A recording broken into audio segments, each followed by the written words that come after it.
Je suis Isabelle Barthes, je suis professeure des universités en sciences de gestion, donc en management. Mon métier, c'est de faire de la recherche, de créer de la connaissance et de la diffuser, de la transmettre, alors avec des enseignements, les étudiants, mais aussi sous forme de livres, de conférences. Et j'ai une particularité, c'est que j'ai aussi beaucoup managé.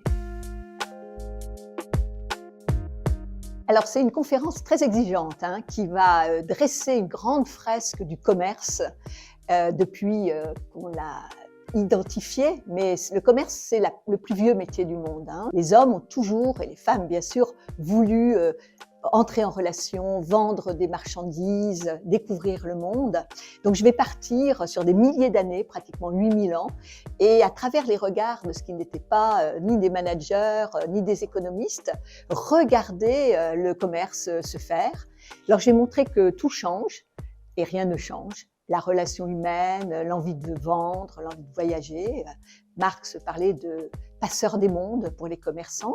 Je vais montrer aussi qu'il faut avoir une fierté à pratiquer ce métier, parce que c'est vrai qu'il y a des représentations assez négatives de ce métier, être vendeur, être commerçant.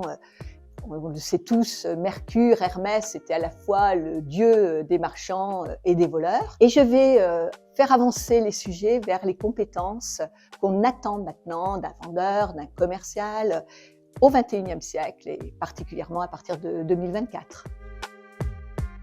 Ce qui me paraît très important, c'est d'abord d'y croire, d'avoir envie. C'est du désir, la vente. C'est un métier de motivation. Il y a d'autres métiers qu'on peut peut-être pratiquer en étant un bon technicien. La vente, c'est pas possible.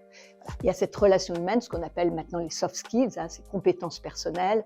Ça, c'est la première chose. Donc, avoir envie d'être commercial, avoir envie d'être vendeur. La deuxième chose, c'est ce que je disais, c'est comprendre que pour avoir des ailes dans une carrière professionnelle qui démarre, les étudiants, il faut avoir des racines. Donc, ce que j'essaye de leur donner, c'est cet historique et qu'ils comprennent qu'ils sont, ce qu'on dit, sur des épaules des géants et qu'ils doivent avoir le monde avec intelligence, c'est-à-dire la grande image et pas rester sur des petits tableurs Excel ou des KPI qui peuvent en rendre idiots. Ça, c'est très important. S'inspirer de l'art, de la philosophie pour mieux comprendre le management et la vente. Et la dernière chose, nous entrons dans une ère très spécifique, une ère de l'urgence climatique. Donc je veux vraiment leur faire passer le message qu'ils doivent s'inscrire dans une vente durable et je vais leur expliquer que la nouvelle compétence, c'est savoir ne pas vendre, ce qui est complètement contre-intuitif.